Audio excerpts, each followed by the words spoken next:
Ingin sampaikan terima kasih pada Majelis Hakim ya, karena diberikan kesempatan untuk melihat bersama-sama ya, seluruh terdakwa melihat dan publik juga melihat, sehingga anasir-anasir, asumsi dan kebohongan-kebohongan yang selama ini berkembang terkait dengan penggunaan sarung tangan itu runtuh ya, bisa disebut tuduhan bahwa Pak Ferdy Sambo menggunakan sarung tangan itu rontok dengan CCTV tadi, itu clear sekali. Bukan hanya satu CCTV, tapi 3 CCTV. Jadi 2 CCTV di rumah Saguling, di depan lift, dan kemudian yang di garasi, dan 1 CCTV di Duren 3. Gitu kan. Padahal kalau kita baca dakwaan kan itu juga termasuk salah satu poin di dakwaan. Jadi kami pandang itu, memang sejak awal kami melihat itu bagian yang mengada-ngada di dakwaan. Itu yang pertama ya. Yang kedua terkait itu dia keterangan dari kuasa hukum Sambo. Saya tanya kepada Mas Mansur Febrian, Mas Febri, dikatakan dari keterangan CCTV, keterangan ahli mengenai CCTV, dakwaan mengada-ngada, Eliezer berbohong. Bagaimana pendapatnya? Ya, pendapat saya tentunya siapa yang mengada-ngada, siapa yang berbohong dari awal. Itu yang pertama. Yang kedua, CCTV tersebut itu tidak disajikan secara holistik menyeluruh. CCTV dari lantai 1 sampai dengan lantai 3. Dan itu hanya cuplikan. Dan apakah cuplikan ini sudah diediting atau bagaimana, kita juga ada praduga ke arah yang ke sana. Karena dari awal skenario ini sudah digulirkan. Anak daripada klien kami ini selalu dipojokkan. Karena dia, dianggap telah melakukan sesuatu hal yang melukai harkat dan martabat. Tapi itu juga tidak dibuktikan. Harkat dan martabat seperti apa, ini harus dibuktikan juga secara ilmiah. Dan kemudian ketika CCTV disajikan sepotong-sepotong, apakah kita harus percaya begitu saja? Karena skenario ini dan obstruction of justice juga sudah ada. Kalau memang ingin terlihat betul-betul jujur apa ada yang buka semuanya, cek seluruh handphone daripada terdakwa dan juga para saksi ini, kenapa harus pada nomornya hilang, HP-nya rusak, segala macam. Ini kan sudah skenario yang terus berputar-putar. Tapi tentunya kami percaya sebuah kebenaran ini akan terbukti di kemudian hari. Tidak serta-merta karena terlihat tidak menggunakan sarung tangan di CCTV yang sepintas-sepintas tersebut, kita juga harus menyajikan dengan alat bukti yang lain. Apakah ini sama? Karena saya pernah menyampaikan beberapa waktu yang lalu, jangan sampai di kemudian hari keterangan saksi Richard Eliezer ini menjadi sebuah saksian yang dianggap tidak ada pendukungnya atau nustesis. Dan ini akan digulirkan seperti itu juga karena Eliezer ini berdiri sendiri. Kekuatannya dia adalah keterangannya dia, daya ingatnya dia, harapannya dia adalah CCTV yang menyeluruh, dan kemudian adalah Tuhan yang Maha Kuasa. Tapi untuk Pak FS sendiri, dia dari awal sudah didukung oleh beberapa orang yang saat ini menjadi terdakwa. Itu yang saya lihat. Jadi tentunya kami masih tetap percaya bahwa kebenaran ini akan terbukti di kemudian hari, Mbak Caca. Baik.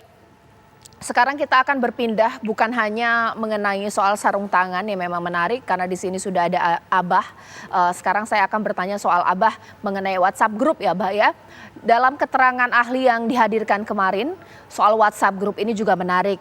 Ada WhatsApp group yang dibentuk setelah Joshua dibunuh, tapi tidak terlalu banyak yang bisa dianalisis karena isi percakapannya itu sudah tidak ada.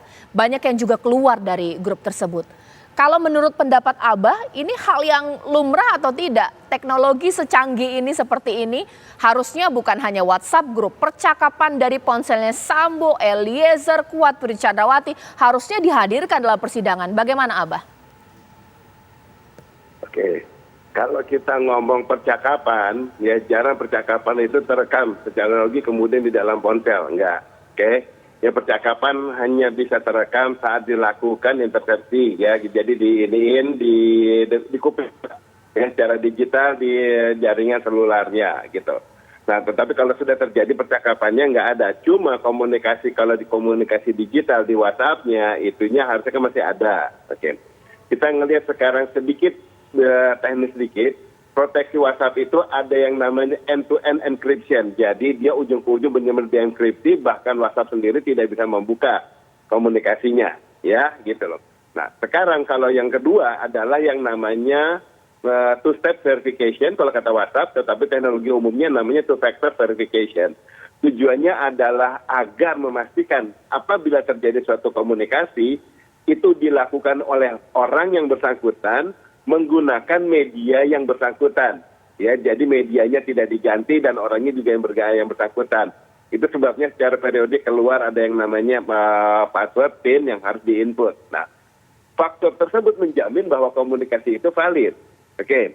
Tetapi sekarang kita melihat bahwa masih banyak hal yang bisa berubah dari itu. Misalnya contoh, tahu-tahu dibilang ada suatu WhatsApp group ya, dan kemudian di WhatsApp group itu yang terlibat adalah si A, si B, si C. Yang terlibat itu nama si A, si B, si C, apa beneran si A, si B, si C? Ya. Di dalam ponsel ada 3 hal penting. Orang cuma ngomong pemilik, padahal tidak. Pendaftar, pemilik, pengguna.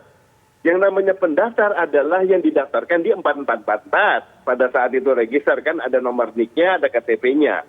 Setelah itu pemilik yang benar-benar membeli si ponselnya itu. Dia membeli ponsel itu belum tentu dia juga yang menggunakan, belum tentu dia yang didaftarkan. Ketiga adalah pengguna. Pengguna adalah orang yang memakai yang untuk berkomunikasi. Nah sekarang kasus ini saat direkam di dalam WhatsApp, yang orang-orang yang dilibatkan, ini termasuk yang siapa? Yang terdaftarnya, pemiliknya atau yang penggunanya? Atau tiga-tiganya? Atau salah satu di antara duanya misalnya. Nah, hal itu harus dibuktikan dulu sebagai penguat bahwa ini komunikasi ini terjadi. Yang uniknya lagi, kemudian di dalam WhatsApp tersebut katanya ada komunikasi. Tetapi pihak penyidik, ya pihak kepolisian atau pihak manapun, bahkan Kompol berkali-kali ke Kompolnas juga saya bilang, harus diperiksa yang namanya CTD. Cell Tower Dam, yang namanya CSLI, Cell Site Location Information. Kemudian yang namanya CDR, Call Detail Record. Dengan demikian ketahuan benar pada saat terjadi transaksi komunikasi, interaksinya, itu yang bersangkutan masing-masing itu berada di mana. Kalau kita bikin WhatsApp group, kemudian satu sama lain berngobrol, dianggapnya di WA ngomong, tetapi kemudian ternyata lokasinya itu masing-masing terbukti dengan CTD tadi, Cell Tower Dam, ya, kelihatan lokasinya dia di mana, gitu loh. Nah, kalau dari CCTV terbukti ternyata dia semuanya di dalam satu rumah yang sama, itu kan lucuan aja masa chattingan di dalam satu rumah yang sama, kemudian masih ada komunikasi di dalam sini. Padahal materinya yang diperbincangkan adalah sesuatu yang penting. Ya, untuk hal yang sepenting ini, nggak mungkin mereka melakukannya lewat WhatsApp. Baik. Tetapi sekarang kalau WhatsApp ini diangkat, tetapi tanpa bukti penguat dari CCTV, CSLI, dan CDR tadi, maka bisa jadi ini WhatsApp ini jangan-jangan nanti diarahkan untuk komunikasi untuk hal-hal yang bisa menyanggah, ya gitu ya, atau bisa menyambar, menyelewengkan atau mengubah dari hasil yang ada, baik lawannya maupun yang terlibat maupun pihak-pihak tertentu, gitu loh. Baik. Dan kemudian skenario di dalam WhatsApp ini, suatu skenario terjadinya komunikasi. Kalau itu sudah dikelola, itu bisa skenario yang disepakati berbagai pihak, atau bisa skenario yang dibentuk oleh pihak tertentu. Dalam hal ini si ahli pembentuk kronologi, saya nggak usah sebut nama siapa ya, yang sejauh ini selalu mengarahnya kepada kronologi. Bisa aja dia bikin seolah-olah saya si A ngomong sama si ini ya, kemudian si B ini menjawab ya, seolah-olah itu ya. Nah ini agar jadi bukti penguat. Karena dia tahu suatu saat ini juga bukti WhatsApp ini akan diperiksa. Nah kronologi tersebut bisa nanti akhirnya memberatkan pihak-pihak tertentu dan membebaskan si pelaku pembuat kronologi ini dari segala tuntutan. Nah, ini harus diungkapkan gitu. Baik, sekarang saya terakhir ke Mas Reza. Puas tidak sih keterangan ahli yang didatangkan dari kemarin hingga hari ini? CCTV juga sepotong-sepotong. WhatsApp group juga percakapannya terhapus. Tidak terlalu banyak yang bisa dianalisis dan menguatkan unsur pembunuhan berencana. Seperti apa?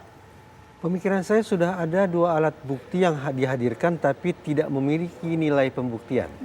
Satu adalah poligraf, uraiannya panjang, kita pernah diskusikan di Aki Malam. Yang kedua adalah rekaman CCTV ini.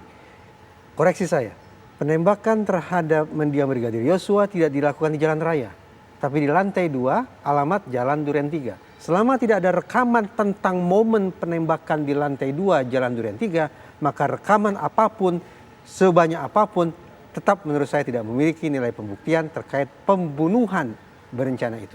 Oke. Dan keterangan Eliezer masih yang kuat di sini. Apa boleh buat? Sekali lagi, kalau secara umum tadi saya katakan rekaman CCTV bisa diandalkan, tapi secara spesifik karena ini tampaknya tidak utuh, tapi justru menyorot momen yang tidak ada hubungannya dengan pembunuhan lantai 2 Duren 3, maka sekali lagi rekaman CCTV adalah alat bukti yang dihadirkan tapi tidak memiliki nilai pembuktian. Oke, terima kasih Mas Reza, terima kasih Abah, terima kasih Mas Febri. Kita tunggu nanti bagaimana esok hari akan lebih banyak lagi saksi ahli yang didatangkan dalam sidang pembunuhan berencana terhadap Joshua, pemirsa. Sesaat lagi saya akan hadir dengan informasi lainnya. Kita akan melihat kasus penculikan anak di Gunung Sahari, pemirsa. Sejak diculik tanggal 7 Desember hingga hari ini belum ditemukan. Seperti apa? Sesaat lagi di Apa Kabar Indonesia Malam.